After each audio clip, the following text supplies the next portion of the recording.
CII को 125 साल सफलतापूर्वक पूर्ण करने के लिए आप सबको बहुत बहुत बधाई। कांग्रेचुलेशंस। इस 125 साल की यात्रा बहुत लंबी होती है। अनेक पड़ाव आए होंगे, अनेक उतार चढ़ाव आए होंगे, लेकिन 125 साल तक एक संगठन को चलाना ये अपने आप में बहुत बड़ी बात होती है। उसमें समयानुकूल परिवर्तन आए हैं, व्यवस्थाएं बदली है। और पहले तो मैं इन 125 साल में सीआईआई को मजबूती देने में जिन जिन लोगों ने योगदान दिया है, वैसे सभी पूर्व के आपके महानुभावों को भी इस समय बधाई दूंगा। जो हमारे बीच नहीं होंगे उनको आदरपूर्वक नमन करूंगा, और भविष्य में इससे जो संभालने वाले हैं उनको अनेक अनेक शुभकामनाएं भी देता हूं। कोरोना के इस टाइम पीरियड में इस तरह के ऑनलाइन इवेंट्स शायद यही एक न्यू नॉर्मल बनते जा रहा है, लेकिन ये भी इंसान की सबसे बड़ी ताकत होती है कि वो हर मुश्किल से बाहर निकलने का रास्ता बना ही लेता है। आज भी हमें जहां एक तरफ इस वायरस से लड़ने के लिए सख्त कदम उठाने हैं, वहीं दूसरी तरफ इकोनॉमी का भी ध्यान रखना है। हमें एक तरफ देशवासियों का जीवन भी बचाना है, तो दूसरी तरफ देश की अर्थव्यवस्था को भी स्टेबलाइज करना है, स्पीड अप करना है। इस सिचुएशन में आपने गेटिंग ग्रोथ बैक इस बात को प्राथमिकता दी है, और निश्चित तौर पर इसके लिए आप सभी भारतीय उद्योग जगत के लोग बधाई के पात्र हैं। बल्कि मैं तो गेटिंग ग्रोथ बैक से आगे बढ़कर ये भी कहूंगा कि yes we will definitely get our growth back. आप लोगों में से कुछ लोग सोच सकते हैं कि संकट की इस घड़ी में मैं इतने कॉन्फिडेंस से ये कैसे बोल सकता हूं। मेरे इस कॉन्फिडेंस के कई कारण हैं। मुझे भारत की कैपेबिलिटीज और क्राइसिस मैनेजमेंट पर बहुत भरोसा है। मुझे भारत के टैलेंट और टेक्नोलॉजी पर भरोसा है। मुझे भारत के इनोवेशन और इंटेलेक्ट पर भरोसा है। मुझे भारत के फार्मर्स, एसएमईज, एंटरप्रेन्योर्स पर भरोसा है, और मुझे भरोसा है इंडस्ट्री के लीडर्स पर, आप सभी पर। इसलिए मैं कह रहा हूं yes we will get our growth back. India will get its growth back. साथियों, कोरोना ने हमारी स्पीड जितनी भी धीमी की हो, लेकिन आज देश की सबसे बड़ी सच्चाई यही है कि भारत लॉकडाउन को पीछे छोड़कर अनलॉक फेज 1 में एंटर कर चुका है। अनलॉक फेज 1 में इकोनॉमी का बहुत बड़ा हिस्सा खुल चुका है। काफी हिस्सा अभी 8 जून के बाद और खुलने जा रहा है। यानी गेटिंग ग्रोथ बैक की शुरुआत तो एक प्रकार से हो चुकी है। आज ये सब हम इसलिए कर पा रहे हैं क्योंकि जब दुनिया में कोरोना वायरस पैर फैला रहा था तो भारत ने सही समय पर सही तरीके से सही कदम उठाए। दुनिया के तमाम देशों से तुलना करें तो आज हमें पता चलता है कि भारत में लॉकडाउन का कितना व्यापक प्रभाव रहा है। इस लॉकडाउन में भारत ने कोरोना से लड़ाई के लिए फिजिकल रिसोर्सेज को तैयार तो किया ही, हमने ह्यूमन रिसोर्स को भी बचाने का भरसक प्रयास किया है। ऐसे में अब सवाल ये है कि इसके आगे क्या। इंडस्ट्री लीडर्स के नाते आपके मन में ये सवाल जरूर होगा कि अब सरकार क्या करने जा रही है। आत्मनिर्भर भारत अभियान के बारे में भी मुझे पक्का विश्वास है कि आपके मन में भी मंथन चलता होगा, कुछ सवाल भी होंगे और ये बहुत स्वाभाविक है, ऑब्वियस है। साथियों, कोरोना के खिलाफ इकोनॉमी को फिर से मजबूत करना ये हमारी हाईएस्ट प्रायोरिटीज में से एक प्रमुख प्रायोरिटी है। इसके लिए सरकार जो डिसीजंस अभी तुरंत लेने जरूरी है वो तो एक के बाद एक ले ही रही है, लेकिन साथ साथ में ऐसे भी फैसले लिए गए हैं जो लॉन्ग रन में देश की मदद करेंगे। साथियों, प्रधानमंत्री गरीब कल्याण योजना ने गरीबों को तुरंत लाभ देने में बहुत मदद की है। इस योजना के तहत करीब 74 करोड़ बेनिफिशियरीज उनके घर तक राशन पहुंचाया जा चुका है। प्रवासी श्रमिकों के लिए भी फ्री राशन पहुंचाया जा रहा है। इसके अलावा अभी तक गरीब परिवारों को 53,000 करोड़ रुपीस यानी 53,000 करोड़ रुपए से ज्यादा की फाइनेंशियल असिस्टेंस दी जा चुकी है। महिलाएं हो, दिव्यांग हो, बुजुर्ग हो, श्रमिक हो, हर किसी को इससे लाभ मिला है।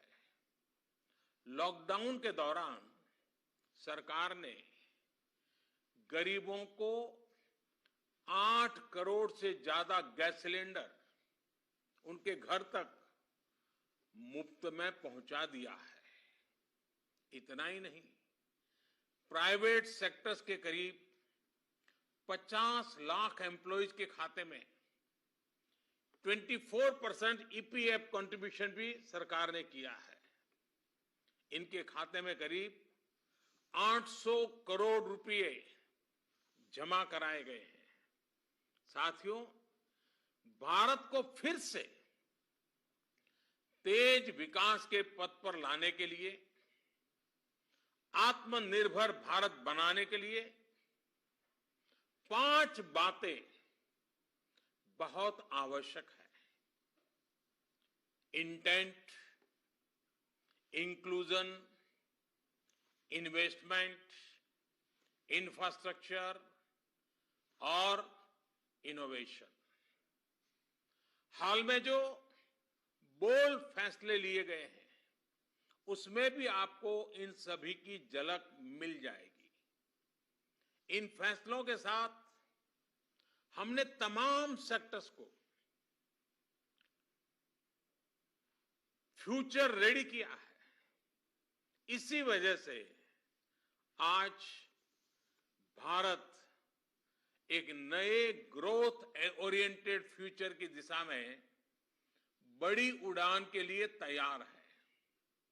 साथियों, हमारे लिए रिफॉर्म्स ये कोई रैंडम या स्कैटर्ड डिसीजन नहीं रहे हैं। हमारे लिए reforms systematic, plan, integrated, interconnected और फ्यूचरिस्टिक प्रोसेस है। हमारे लिए रिफॉर्म्स का मतलब है फैसले लेने का साहस करना और उन्हें लॉजिकल कंक्लूजन तक ले जाना। आईबीसी हो, बैंक मर्जर हो, जीएसटी हो, फेसलेस इनकम टैक्स असेसमेंट की व्यवस्था हो, हमने हमेशा व्यवस्थाओं में सरकार के दखल को कम करने, और मैंने तो लाल किले पर भी कहा था कि लोगों से, जिंदगी से सरकार को जितना हम कम कर सकते हैं हम करना चाहते हैं। प्राइवेट एंटरप्राइज के लिए एनकरेजिंग इकोसिस्टम खड़ा करने पर हम लगातार बल देते रहे हैं, कदम उठाते रहे हैं। इसी वजह से सरकार आज ऐसे पॉलिसी रिफॉर्म्स भी कर रही है जिनकी देश ने एक प्रकार से उम्मीद भी छोड़ दी थी। लोगों ने मान लिया था भाई ये तो हमारे देश में नहीं हो सकता है, ऐसी चीजें होने लगी हैं। अगर मैं एग्रीकल्चर सेक्टर की बात करूं तो हमारे यहां आजादी के बाद जो नियम कायदे बने उसमें किसानों को बिचौलियों के हाथों में छोड़ दिया गया था। किसान कहां फसल बेच सकता है, कहां नहीं बेच सकता है, इस तक के नियम बहुत सख्त थे। किसानों के साथ दशकों से हो रहे अन्याय को दूर करने की इच्छा शक्ति हमारी सरकार ने दिखाई है। एपीएमसी एक्ट में बदलाव के बाद अब किसानों को भी उनके अधिकार हासिल होंगे। किसान अब जिसे चाहे, जहां चाहे और जब चाहे अपनी फसल अपनी शर्तों पर, किसान की शर्तों पर वो फसल बेच सकते हैं। अब कोई किसान अपनी फसल देश के किसी भी राज्य में ले जाकर बेच सकता है। पहले तो इस पर भी बंधन थे। साथ ही वेयरहाउसेस में रखे अनाज या एग्रीकल्चर प्रोडक्ट्स अब इलेक्ट्रॉनिक ट्रेडिंग के जरिए भी बेचे जा सकते हैं। आप कल्पना कर सकते हैं इससे एग्री बिजनेसेस के लिए कितने नए रास्ते खुलने जा रहे हैं। साथियों, इसी तरह हमारे श्रमिकों के कल्याण को ध्यान में रखते हुए रोजगार के अवसरों को बढ़ाने के लिए लेबर रिफॉर्म्स भी किए जा रहे हैं। जिन नॉन स्ट्रेटेजिक सेक्टर्स में प्राइवेट सेक्टर को इजाजत ही नहीं थी उन्हें भी खोला गया है। आपका ध्यान इस पर भी गया होगा कि सबका साथ, सबका विकास, सबका विश्वास के रास्ते पर चलते हुए हम वो फैसले भी ले रहे हैं जिसकी मांग बरसों से हो रही थी। साथियों, दुनिया का तीसरा वो देश जिसके पास बहुत बड़ी मात्रा में कोयले का भंडार हो, कोल रिजर्व हो, जिसके पास आप जैसे साहसी और उद्यमी व्यापार जगत के लीडर्स हो, लेकिन फिर भी उस देश में बाहर से कोयला आए, कोल इंपोर्ट हो, तो उसका कारण क्या है? आप भी जानते हैं, देश भी जानता है।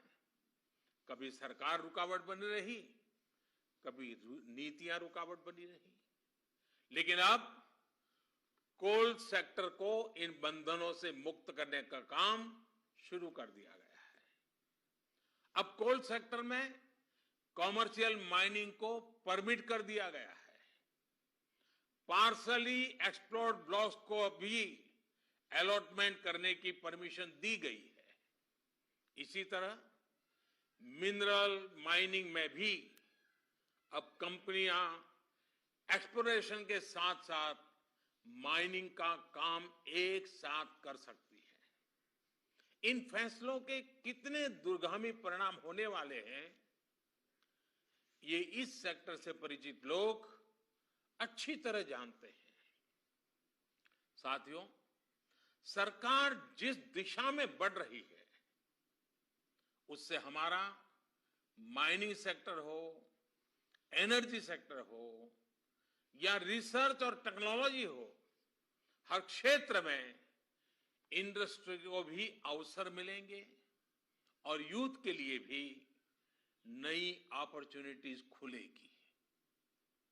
इस सबसे भी आगे बढ़कर अब देश के स्ट्रेटेजिक सेक्टर्स में भी प्राइवेट प्लेयर्स की भागीदारी एक रियलिटी बन रही है। आप चाहें स्पेस सेक्टर में निवेश करना चाहें, एटॉमिक एनर्जी में नई अपॉर्चुनिटीज को तलाशना चाहें, पॉसिबिलिटीज आपके लिए पूरी तरह से खुली हुई हैं। हर अवसर आपका इंतजार कर रहा है। साथियों, आप ये भली भांति जानते हैं कि एमएसएमई सेक्टर की लाखों यूनिट्स हमारे देश के लिए इकोनॉमिक इंजन की तरह हैं। इनका देश की जीडीपी में बहुत बड़ा कंट्रीब्यूशन है और ये कंट्रीब्यूशन करीब करीब 30% का है। एमएसएमईज की डेफिनेशन स्पष्ट करने की मांग लंबे समय से उद्योग जगत कर रहा था। अब वो उद्योग जगत की पूरी मार्ग भी पूरी हो चुकी है। इससे एमएसएमईज बिना किसी चिंता के ग्रो कर पाएंगे और उनको एमएसएमईज का स्टेटस बनाए रखने के लिए दूसरे रास्तों पर चलने की जरूरत नहीं रहेगी। देश के एमएसएमईज में काम करने वाले करोड़ों साथियों को लाभ हो, इसके लिए 200 करोड़ रुपए तक की सरकारी खरीद में ग्लोबल टेंडर्स को खत्म कर दिया गया है। इससे हमारे छोटे उद्योगों को ज्यादा अवसर मिलेगा। एक तरह से आत्मनिर्भर भारत पैकेज एमएसएमई सेक्टर के इंजन के लिए फ्यूल का काम करने वाला है। साथियों, ये जो फैसले हैं उनकी रिलेवेंस समझने के लिए आज की ग्लोबल सिचुएशंस को देखना और उसे समझना भी बहुत आवश्यक है। आज विश्व के तमाम देश पहले की तुलना में एक दूसरे का साथ और अधिक चाहते हैं। देशों में एक दूसरे की जरूरत और ज्यादा पैदा हुई है, लेकिन इसी के साथ ये चिंतन भी चल रहा है कि पुरानी सोच, पुरानी रीति नीति पुरानी पॉलिसीज क्या आज कारगर होगी क्या? स्वाभाविक है कि इस समय नए सिरे से मंथन चल रहा है और ऐसे समय में भारत से दुनिया की अपेक्षा, एक्सपेक्टेशंस और बड़ी है। आज दुनिया का भारत पर विश्वास भी बढ़ा है और नई आशा का संचार भी हुआ है। आपने भी देखा है कि कोरोना के संकट में जब किसी देश के लिए दूसरे की मदद करना मुश्किल हो रहा था, हर कोई अपने को संभालने में लगा था, ऐसी संकट की घड़ी में भारत ने 150 से ज्यादा देशों को मेडिकल सप्लाई भेजकर उनके लिए मानवीय मदद का काम किया है। साथियों, world is looking for a trusted reliable partner. Bharat में पोटेंशियल है, स्ट्रेंथ है, एबिलिटी है। आज पूरे विश्व में भारत के प्रति जो ट्रस्ट डेवलप हुआ है, उसका आप सभी को, भारत की इंडस्ट्री को पूरा फायदा उठाना चाहिए। ये आप सभी की जिम्मेदारी है, सीआईआई जैसे संगठनों की जिम्मेदारी है कि मैन्युफैक्चर्ड इन इंडिया के साथ ट्रस्ट, क्वालिटी, कॉम्पिटिटिवनेस तीनों जुड़ा हो। आप 2 कदम आगे बढ़ाएंगे, सरकार 4 कदम आगे बढ़कर आपका साथ देगी। प्रधानमंत्री के तौर पर मैं आपको भरोसा दे रहा हूं कि मैं आपके साथ खड़ा हूं। भारतीय उद्योग जगत के लिए ये राइज टू द ओकेजन की तरह है। Trust me, getting growth back इतना मुश्किल भी नहीं है। और सबसे बड़ी बात कि अब आपके पास, इंडियन इंडस्ट्रीज के पास एक क्लियर पाथ है। आत्मनिर्भर भारत का रास्ता, सेल्फ रिलायंट इंडिया का पाथ। आत्मनिर्भर भारत का मतलब है कि हम और ज्यादा स्ट्रांग होकर दुनिया को एम्ब्रेस करेंगे। आत्मनिर्भर भारत वर्ल्ड इकोनॉमी के साथ पूरी तरह इंटीग्रेटेड भी होगा और सपोर्टिव भी। लेकिन ध्यान रखिएगा, आत्मनिर्भर का मतलब ये भी नहीं है कि हम स्ट्रेटेजिक क्षेत्रों में किसी पर निर्भर रहें। हम उस स्थिति में नहीं रहना चाहते।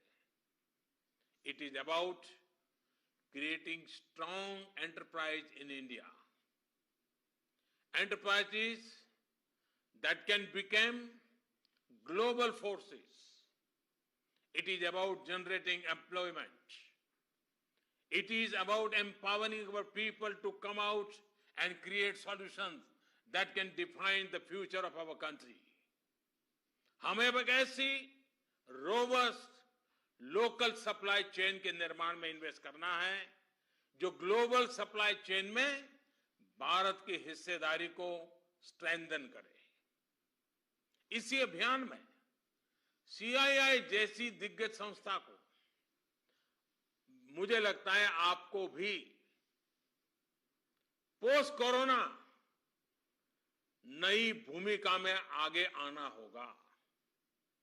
अब आपको चैंपियंस ऑफ इंडिजिनस इंस्पिरेशंस बनकर आगे आना है। आपको डोमेस्टिक इंडस्ट्रीज की रिकवरी को फैसिलिटेट करना है, नेक्स्ट लेवल ग्रोथ को आसिस्ट करना है, सपोर्ट करना है। आपको इंडस्ट्री को, अपने मार्केट को ग्लोबली एक्सपांड करने में मदद करना है। साथियों, अब जरूरत है कि देश में ऐसे प्रोडक्ट्स बने जो मेड इन इंडिया हो, मेड फॉर द वर्ल्ड हो। कैसे हम देश का आयात कम से कम करें, इसे लेकर क्या नए लक्ष्य तय किए जाएं, उस पर सोचने की जरूरत है।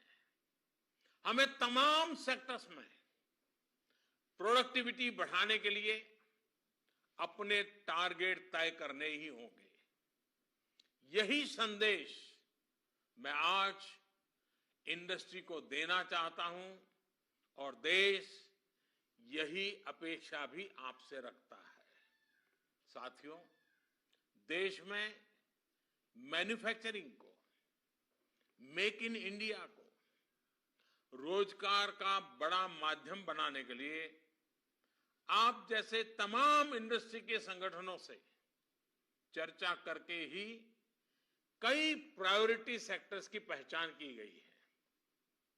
इनमें से furniture, air conditioner, leather and footwear, in 3 sectors पर काम शुरू भी हो चुका है। सिर्फ एयर कंडीशनर को लेकर ही हम अपनी डिमांड का 30% से अधिक इंपोर्ट करते हैं। इसको हमें तेजी से कम करना है। इसी तरह दुनिया का दूसरे सबसे बड़ा लेदर प्रोड्यूसर होने के बावजूद ग्लोबल एक्सपोर्ट में हमारा शेयर बहुत कम है। साथियों, कितने ही सेक्टर्स हैं जिसमें हम बहुत अच्छा कर सकते हैं। बीते सालों में आप सभी साथियों के सहयोग से ही देश में वंदे भारत जैसी आधुनिक ट्रेनें बनी हैं। देश आज मेट्रो के कोच निर्यात कर रहा है। इसी तरह मोबाइल फोन मैन्युफैक्चरिंग हो, डिफेंस मैन्युफैक्चरिंग हो, अनेक क्षेत्रों में इंपोर्ट पर हमारी डिपेंडेंस को कम करने का प्रयास लगातार चल रहा है। और मैं बहुत गर्व से कहूंगा कि सिर्फ 3 महीने के भीतर ही पर्सनल प्रोटेक्टिव इक्विपमेंट पीपीई, इसकी सैकड़ों करोड़ की इंडस्ट्री आप ही लोगों ने खड़ी की है। 3 महीने पहले भारत में एक भी पीपीई नहीं बनती थी। आज भारत एक दिन में 3 लाख पीपीई किट बना रहा है, तो ये हमारे उद्योग जगत का ही सामर्थ्य है। आपको इसी सामर्थ्य का इस्तेमाल कर हर सेक्टर में आगे बढ़ना है।